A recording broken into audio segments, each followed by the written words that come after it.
Oke, saya Hendida Putri Bestari akan menjelaskan soal bagian B, yaitu latar belakang dibutuhkannya organisasi sektor publik. Di antaranya ada pure public, quasi public, maupun quasi private. Yang pertama ada pure public. Latar belakang ini karena adanya kegagalan pasar dan ada jenis barang atau jasa yang tidak dapat disediakan oleh mekanisme pasar karena sifatnya tidak bisa diperjualbelikan. Contohnya ada pertahanan, pencatatan sipil, dan keamanan.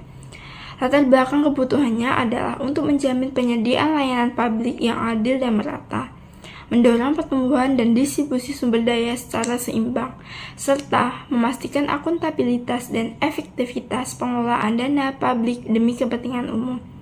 Sumber pendanaan organisasi antara lain berasal dari pajak, utang, obligasi, BUMN atau BUMD, dan penjualan aset. Berikutnya, yang kedua ada quasi public. Latar belakang quasi public ini adalah karena ada barang atau jasa yang tidak bisa disediakan pasar tapi sangat vital bagi masyarakat dan negara, sehingga pemerintah wajib hadir untuk menyediakannya. Tujuan organisasi ini adalah untuk menyediakan atau menjual barang dan jasa untuk melayani dan memperoleh surplus atau pendapatan. Sumber pendanaan organisasi ini dari investor pemerintah, investor swasta, dan kreditor. Yang ketiga ada quasi private. Latar belakang organisasi ini adalah adanya barang atau jasa yang bersifat komersial namun vital dan strategis untuk masyarakat, sehingga negara harus ikut mengatur atau mengelola agar akses tetap merata, harga terkendali, dan tidak dimonopoli swasta. Sumber pendanaan organisasi ini dari pemerintah, sumber layanan, pinjaman, dan investasi. Contohnya yaitu ada PLN, Pertamina, PDAM, Jalan Tol, dan BUMD. Saya Melia Abdilatifah, saya akan menjelaskan peran akuntansi dalam mewujudkan kewenangan dan juga tanggung jawab pemerintah, baik pusat, daerah, maupun desa, kepada masyarakat, dan bagaimana teori agensi dan teori stewardship menjelaskan hal tersebut. Oke, pertama saya akan menjelaskan peran akuntansi. Akuntansi sendiri berfungsi sebagai alat pertanggungjawaban dan juga transparansi.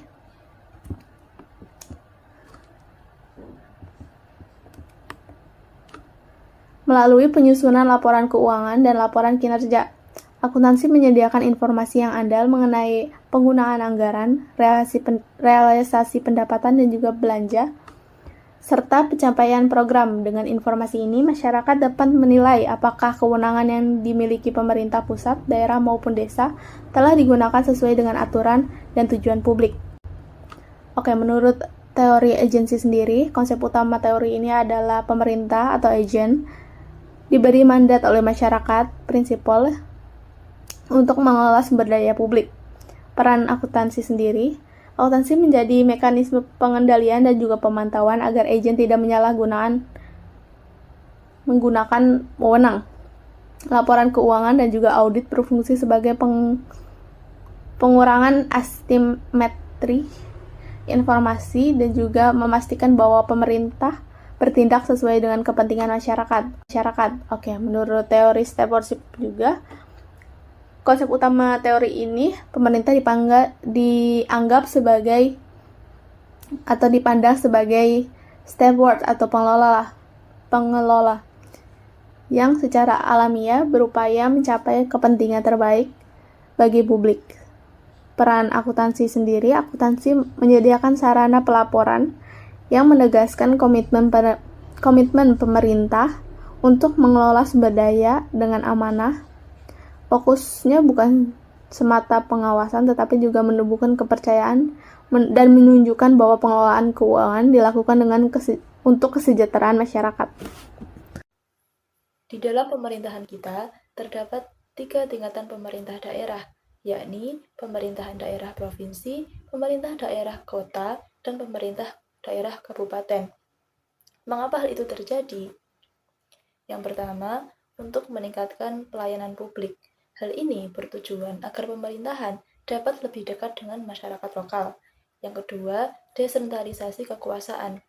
Untuk urusan pemerintahan dapat didelegasikan dari pemerintahan pusat ke pemerintahan daerah, sehingga pemerintah daerah lebih otonom untuk mengelola pemerintahnya masing-masing. Yang ketiga, pengelolaan potensi daerah. Setiap daerah mempunyai tanggung jawab untuk mengelola potensi dan sumber daya daerahnya masing-masing untuk mencapai pertumbuhan dan keberlanjutan. Yang keempat, pendidikan politik daerah. Dengan adanya pemerintahan daerah kota maupun pemerintahan daerah kabupaten, hal ini dapat memicu kesadaran masyarakat lokal sehingga masyarakat lokal dapat berpartisipasi dalam proses politik di lingkungan mereka masing-masing. Yang kelima, keistimewaan dan kekhususan daerah.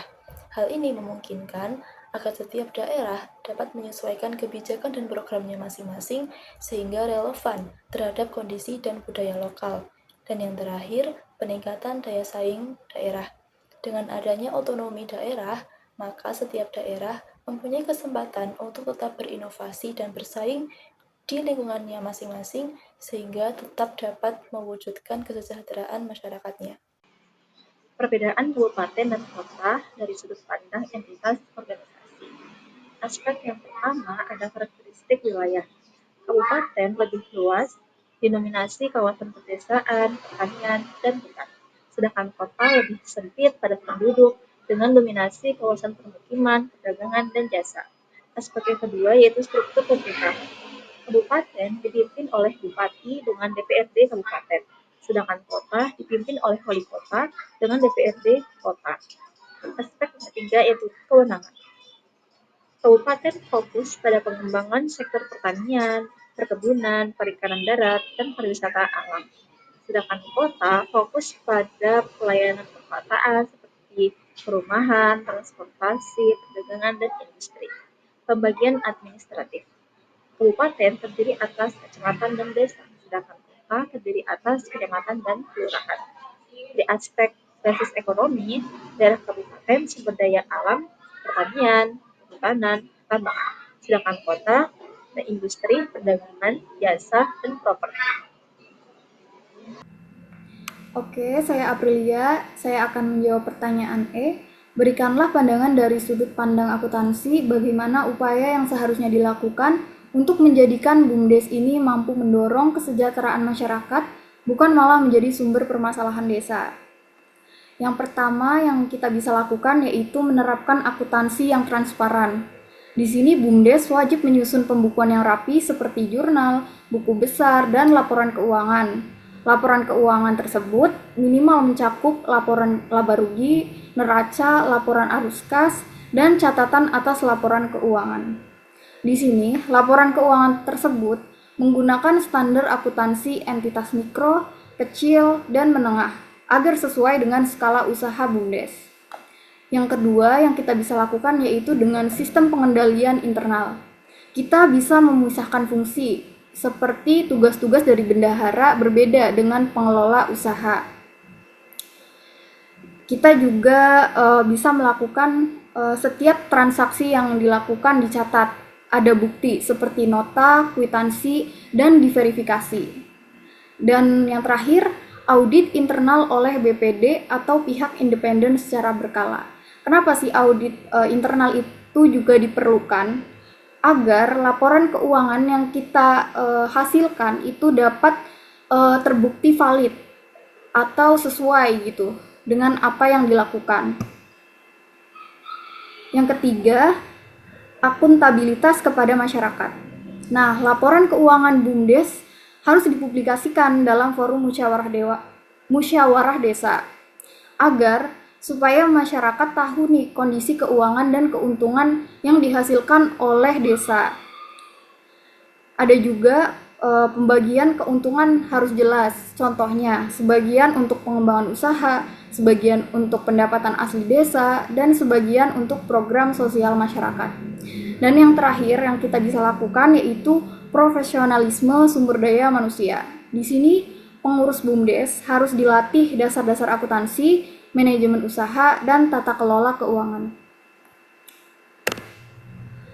Oke, sekian presentasi dari kelompok kami. Semoga jawaban dari pertanyaan-pertanyaan yang sudah kami jawab dapat bermanfaat bagi teman-teman.